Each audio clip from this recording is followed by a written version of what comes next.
Hello বন্ধুরা, তোমরা কেমন আছো? তো সকাল থেকে আমার মুডটা খারাপ ছিল। জানোই সংসারের প্রত্যেক নারীর জীবনেই নানা টেনশন। তো আমারও কিছু টেনশন, না কাউকে বলতে পারছি না, মন ভালো লাগছে। তো সকালবেলায় হাজব্যান্ড অফিসে চলে গেছে, তাকেও আমি আজকে কিছু খাবার বানিয়ে দিতে পারিনি। আমি ঘরের কাজ আগে করে নিয়েছি, তারপরে রান্না করতে আসলাম। তো কালকে রাতে ইলিশ মাছ করেছিলাম, তো মাথা আর লেজা রেখে দিয়েছিলাম।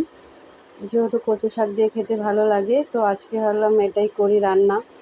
আর ছেলে যেহেতু কচু শাক খাবে না, ও ছোট, তাই ওর জন্য ডাল আর আলু ভাজা রান্না করেছি। আমার ছেলে গরমের মধ্যে ডাল আর আলু ভাজাই খেতে পছন্দ করে, বেশি মাছ মাংস খেতে চায় না। তো এইভাবেই রান্নাটা করলাম। আর আমি মাছের মাথা দিয়ে যে কোনো রেসিপি করলে মাছের মাথাগুলোকে ভেঙে দিই না, নাহলে পুরো কাটা কাটা হয়ে যায়। ওই জন্য আমি আমার কচু শাকের মতো মাছের মাথাগুলোকে আস্তই রাখলাম। তো এই যে আমার আজকে করলাম ঝাল ঝাল করে কচুর শাক, পাতলা করে মসুরির ডাল আর আলু ভাজা।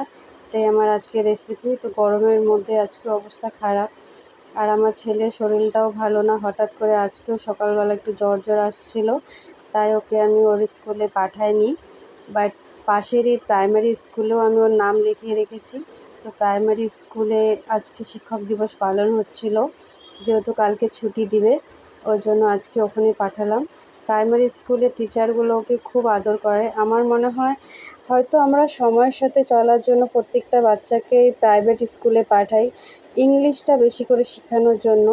বাট আমার মনে হয় ইংলিশ শেখার সাথে টাকা কামানো শেখার সাথে একটা ভালো মানুষও তৈরি হওয়া খুবই দরকার।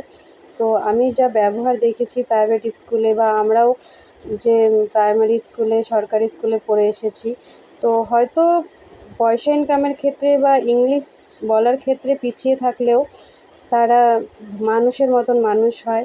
আর যারা পড়াশোনায় একটু বেশি মন, তারা তো সব দিক দিয়ে এক্সপার্ট। তো ইংলিশের ক্ষেত্রেও তারা এক্সপার্ট হয়ে যায়। আগেকার যত শিক্ষক শিক্ষিকা সব সরকারি স্কুল থেকেই পাশ করে, এবং তাদের ব্যবহার আমার ভীষণ প্রিয়।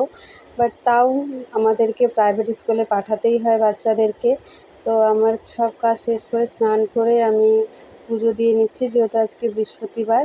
তো এটা আমি হলো আমাদের তুলসী তলাটা তোমাদেরকে দেখিয়ে দিই।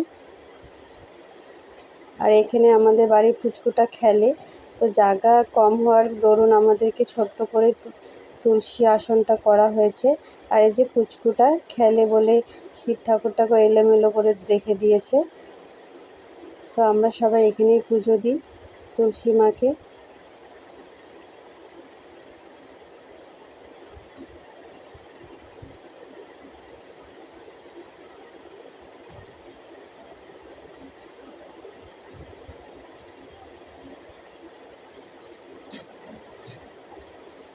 তো এইভাবে পুজো শেষ করলাম।